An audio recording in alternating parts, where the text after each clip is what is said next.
같은 경우에는 수능 정시 전형으로 가려고 해도 교과 평가를 하는 전형들이 있단 말이에요. 수능만 공부해서는 안 되고 학교 생활 기록부와 내신도 관리가 같이 들어가야 된다라는 점이 있고요. 요즘에 고등학교는요, 내신 시험이 거의 다 수능형으로 출제돼요. 이게 되게 포인트예요. 네. 저는 수능으로 대학 갈 거니까 학교 내신 다 포기할게요. 네. 시간이 없어요. 그게 아니라는 거예요. 저희 학교는 고교 학점들이 이렇게 대비하고 있습니다를 굉장히 디테일하게 체계적으로 설명해주는 고등학교가 있고요. 그거에 대한 별로 준비가 좀 미흡하구나 라는 생각이 드는 고등학교도 있다고 하더라고요. 안녕하세요. 아나운서 엄마의 육아연구소 이지민 아나운서입니다. 특목고에서 10년 넘게 영어 교사로 근무하셨고요. 특히 고3을 많이 지도하셨다고 하는데요. 최근에는 메가스터디에서 대입 컨설턴트로 활동하고 계십니다. 초3부터 스카이는 시작됩니다. 책을 쓰신 하지원 선생님 모셨습니다. 어서 오세요. 안녕하세요. 우리나라 입시 제도가 그야말로 정말 매번 바뀌잖아요. 이렇게 혼란스러운 와중에 그래도 항상 변하지 않는 코어, 핵심이 있나요? 사실 대부분의 학생과 학부모님들 입장에서는 결과적으로 대입 정책이 이렇게 바뀌었다라는 것만 보기 때문에 네. 왜 또 바뀌었지? 왜 자꾸 교육부에서 바꾸는 거야? 이렇게 생각하실 수 있거든요. 그런데 저는 고3들을 오래 지도하고 대입의 관점에서 이 전체적인 과정을 보면은 결국에는 그것을 꿰뚫는 본질은 거의 비슷한 것 같아요. 첫 번째가 제가 계속 강조하는 거지만 모든 교육의 시작은 가정에서 시작되거든요. 가정에서의 정말 기본적인 생활 습관이나 어떤 사람을 대하는 태도나 어떤 예의 범절이나 수업 때 집중해서 다른 사람의 말을 경청한다든지 12년 동안 학교에서 정말 많은 것들을 배우거든요. 생활적인 태도에서 준비가 되어 있으면 이 12년 동안의 과정을 충실히 이행할 수 있고 이거를 충분히 대입해서 다 적용해 볼 수 있는 거거든요. 그렇기 때문에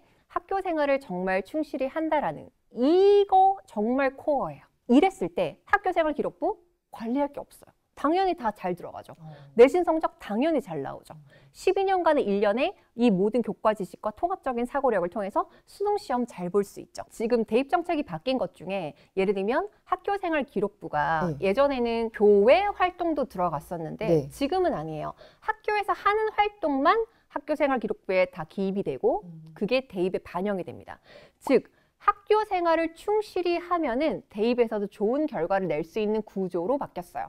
어떻게 보면 이건 대입 정책이 또 바뀐 건데 저는 좋은 쪽으로 바뀐 거라고 생각을 하거든요. 그렇기 때문에 이 정책이 바뀐 거에 대해서 결과적인 것만 보지 말고 이 본질을 보니까 학교 생활을 더 충실히 하라는 거구나 라고 이해하시고 정말 우리 아이가 12년 동안 책임감을 가지고 충실히 학교 생활을 잘할 수 있는 사람으로 가정에서 지도를 해주시면 대입에서도 좋은 결과를 낼 수 있다라고 말씀드리고 싶어요. 궁금한 게 우리나라가 수시가 있고 또 정시가 있잖아요. 그래서 뭐 흔히 말하기로는 아이가 수능형 인재인지 내신형 학생인지 좀 알아야 된다라고 하는데 이거를 좀 구분 짓는 게 의미가 있는 건지. 그 고등학교를 보면 예를 들면 어떤 A 외고는 90% 수시로 대학을 가는 시스템을 갖추고 있다면 이 외고에 진학하면 이 학생도 수시로 대학을 갈 가능성이 되게 높아요. 그런데 강남 8학군에 있는 자사고에 같은 경우에 70에서 80%는 수능으로 대학을 간다. 근데 우리 아이가 그 학교에 진학을 한다. 그러면은 정시로 대학을 갈 가능성이 높죠. 자, 근데 그건 100%는 아니에요. 90% 수시로 대학을 진학하지만 나머지 10%는 정시로 대학을 가는 아이들이 있다라는 거고 7, 80% 수능으로 가지만 즉 20, 30%는 수시로 간다라는 거죠. 이 고등학교에 막상 갔을 때 우리 아이가 어떤 유형에 속할지는 좀 미리 속단하기는 어렵지만 대체적으로 어떤 고등학교에 진학하느냐에 따라서 가능성이 이쪽이 높겠구나라는 건 미리 생각해 보실 수 있고요. 그 다음에 고등학교에 가서 내가 수시형 인재냐 정시형 인재냐 자르듯 자르는 건 지금은 큰 의미가 없습니다. 왜냐하면 수시로 대학을 가려고 해도 상위권 대학 같은 경우에는 수능 최저를 맞춰야 되거든요. 즉 내신 시험을 잘 보면서도 수능 공부를 병행해야 된다는 뜻이고요. 그래서 고3들이 내신 성적 어렵게 따고 학교 생활 기록부 충실하게 잘 해왔는데 수능 체제를 못 맞춰도 가을에 낙엽 떨어지듯 떨어지는 경우가 너무 많거든요. 그러니까 이게 둘 다 잘해야 된다는 뜻이고요. 자, 정시로 수능을 봐서 내가 좋은 학교를 가야지라고 해도 서울대 같은 경우에도 이제 교과 평가를 학생부를 20% 하는 정시 전형이 있고요. 고대 같은 경우에도 정시 전형이지만 교과 우수 전형이라고 해서 수능 80%, 학생부 교과 20% 반영하는 전형이 있고요. 즉 스카이 같은 경우에는 수능 정시 전형으로 가려고 해도 교과 평가를 하는 전형들이 있단 말이에요. 수능만 공부해서는 안 되고 학교생활 기록부와 내신도 관리가 같이 들어가야 된다라는 점이 있고요. 또 요즘에 고등학교는요, 내신 시험이 거의 다 수능형으로 출제돼요. 이게 되게 포인트예요. 네. 저는 수능으로 대학 갈 거니까 학교 내신 다 포기할게요. 네. 시간이 없어요. 그게 아니라는 거예요. 대부분의 고등학교는 내신 시험 자체가 수능형으로 출제가 되기 때문에 내신 시험을 열심히 공부해서 성적을 잘 받는 게 즉 수능 공부가 되는 방향과 또 맞다라는 거예요. 네. 그렇기 때문에 수시냐 정시냐 무자르듯 하기 어려운 영역이 있고 내신 성적도 공부하면서 수능 공부도 병행을 해야 대입에서 좋은 결과를 낼 수 있고, 그런데 학교 정책상 대부분 수시로 가는 고등학교냐 대부분 정시로 가는 고등학교냐 그런 큰 결은 볼 수 있다. 그렇게 말씀드릴 수 있습니다. 2028학년도 대입부터는 이제 통합형 수능으로 됩니다. 네. 이게 또 도입된 배경을 보면 문과 학생들은 사탐 2과목, 이과 학생들은 과탐 2과목을 선택했는데 어떤 과목을 선택하느냐에 따라서 표준 점수로 대학을 가게 되어 있는데 유불리가 생기는 거예요. 이 네. 과목을 선택했더니 원점수 대비 표준 점수가 더 높게 나오고, 그래서 어떤 과목을 선택하느냐에 따라서 이 표준 점수가 달라지기 때문에 내가 막상 수강하고 싶은 과목은 이 과목인데 수강생이 많아야 이제 수능의 탐구 과목은 상대평가이기 때문에 1등급을 받기가 수월해지는 거거든요. 그래서 내가 1등급이 나오기 쉬운 과목을 선택하게 되고, 이런 현상들이 일어나다 보니까 그러면 선택을 하지 말고 모든 수험생이 동일하게 국어, 수학, 영어, 통합사회, 통합과학 다 똑같은 시험으로 보자, 이렇게 바뀐 거예요. 그래서 또 바뀐 맥락이 있는 거죠. 그래서 그거를 가장 큰 변화라고 보시면 되고요. 이미 시작됐습니다. 고교 학점제가 전면 도입되면서 전국의 모든 고등학교가 지금 고교 학점제를 시행을 하고 있고요. 네. 학생들 입장에서도 이제 고1은 좀 공통 과목들이 많기 때문에 반 친구들이 다 같이 듣는 과목들이 제법 있지만 고2 때 더 개인 시간표별로 교실을 다 이동해서 듣게 되고, 우리 학교에서 개설되지 않은 과목은 온라인으로 수강을 하거나 공동교육 과정에 해당하는 학교에 가서 또 들을 수 있게 되는 이런 정말 개별화된 시간표로 운영이 되고 있거든요. 그런 변화가 또 큰 현장의 변화라고 볼 수 있겠습니다. 네. 그러면 초등 학부모님들은 이 두 가지를 좀 어떻게 대비해 보면 좋을까요? 이제 모든 수험생들이 이제 문이과 개념 없이 통합사회, 통합과학을 친다고 하니까 우리 애는 뼛속까지 문과에 같은데 그러면 정말 뛰어난 이과형 인재들과 같이 통합과학을 봐야 되는 거잖아. 이런 걱정이 있으시고요. 또 우리 애는 뼛속까지 이과인데 정말 문과형 아이들과 똑같이 영어를 치고 똑같이 국어를 쳐야 되잖아. 이런 걱정이 되시잖아요. 이미 사회에는 그런 융합형 인재들이 배출이 되기 시작했어요. 그래서 대학에서도 자유전공학부라든지 어떤 무전공을 확대해서 뽑는 이유도 이제는 문과, 이과의 경계의 의미가 없기 때문에 융합형, 통합형 인재들을 더 배출하고자 하는 이유가 있고요. 그러려면 이 여러 가지를 동시에 잘한다는 능력은 어떤 능력이냐? 여기서도 독서와도 연관이 되는 겁니다.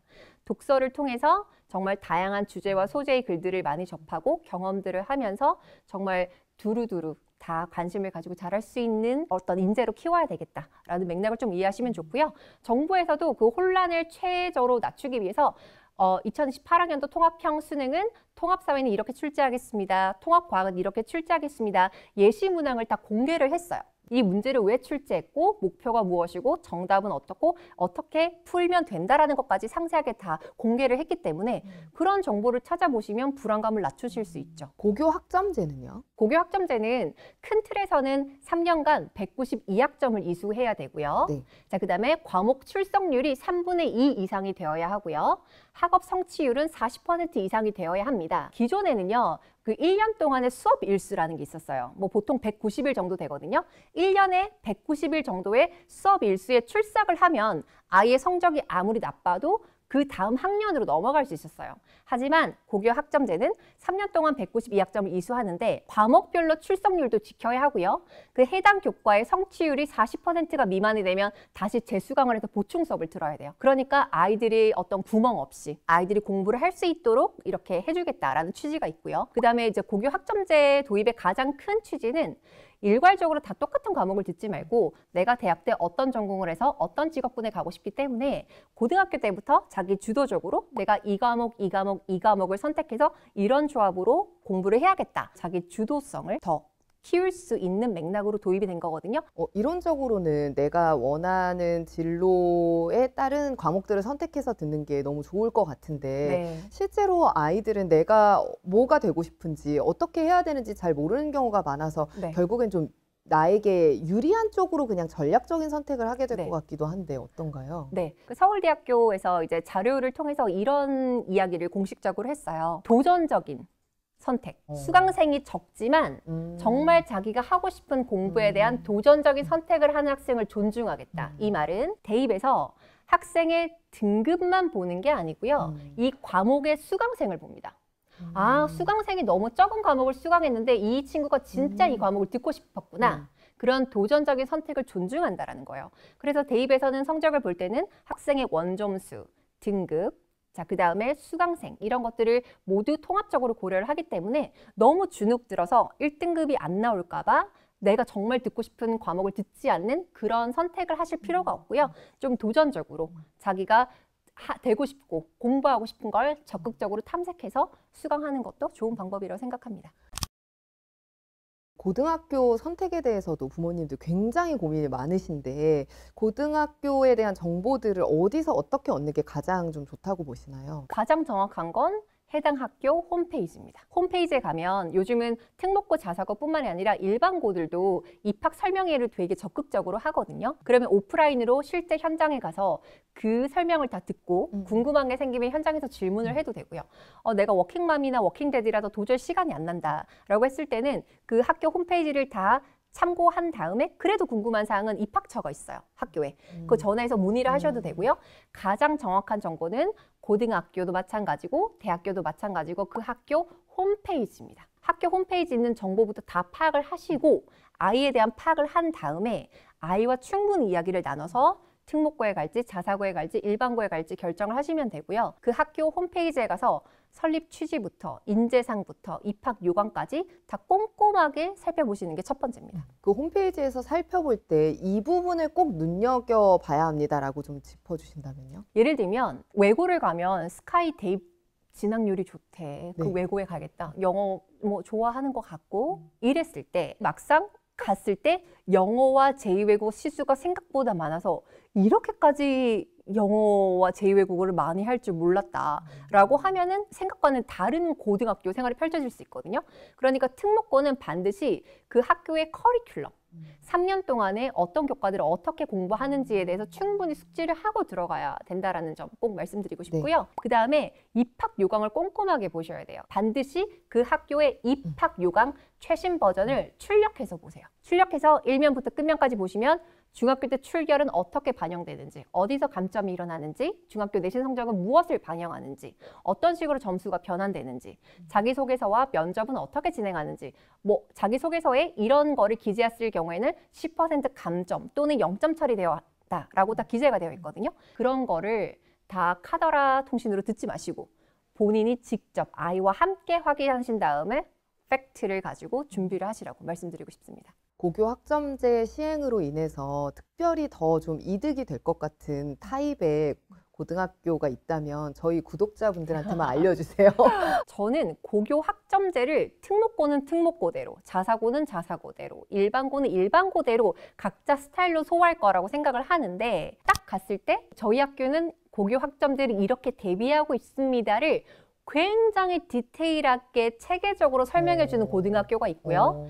그거에 대한 별로 준비가 좀 미흡하구나 라는 생각이 드는 고등학교도 있다고 하더라고요. 웬만하면 관심 있는 학교에 입학 설명회를 직접 가서 현장의 분위기를 느껴보시라고 꼭 말씀을 드리고요. 그렇게 설명회를 갔을 때는 학교 홈페이지에서 파악하지 못했던 정보들도 파악할 수가 있고 분위기도 당연히 파악이 되고 내가 그 현장에서 생기는 궁금증도 있을 거고요. 원래 가지고 있었던 궁금증도 있을 텐데 그거를 다 질문을 해보실 수 있어요. 그리고 답변을 들으실 수 있어요. 그렇기 때문에 그렇게 꼭 참석해 보셔서 직접 들으시고 결정하시라고 말씀드리고 싶고요. 고교 학점제 도입으로 더 유리해지는 고등학교는 각자 어떻게 하느냐에 따라서 다 차이가 있을 거라고 생각합니다.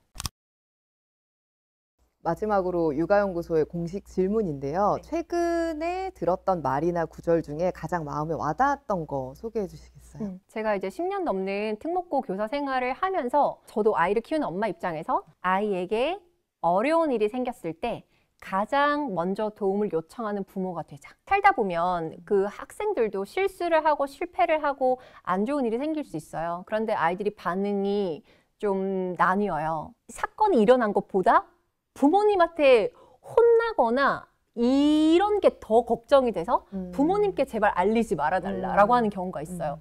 그래서 그런 걸 보면서 이 부모님과 아이의 어떤 신뢰 관계라든지 이 유대 관계가 어느 정도인지 저는 좀 그 깊이가 좀 느껴지더라고요. 그래서 아이가 실수나 실패나 어떤 어려운 일을 겪었을 때 가장 신뢰할 수 있고 가장 먼저 도움을 믿고 요청할 수 있는 사람이 나였으면 좋겠다, 부모였으면 좋겠다 라는 그런 마음으로 아이를 키우려고 합니다. 정말 중요한 부분인 것 같습니다. 네. 고등학교에서 선생님으로 재직하셨고 지금은 입시 컨설턴트로 활동하고 계신 하지원 선생님 모시고 이야기 나눠봤습니다. 저희가 초등학교 부모님들은 특히나 이 대입이라고 하는 걸 초등학생 학부모 입장에서 말고 그 대학을 보낸 학부모의 입장에서 거꾸로 내려다보라는 이야기를 많이 하는데 오늘 들려주신 이야기가 그런 부분에서 좀 도움이 되지 않았을까 싶습니다. 오늘 이렇게 나와주셔서 고맙습니다. 감사합니다. 감사합니다.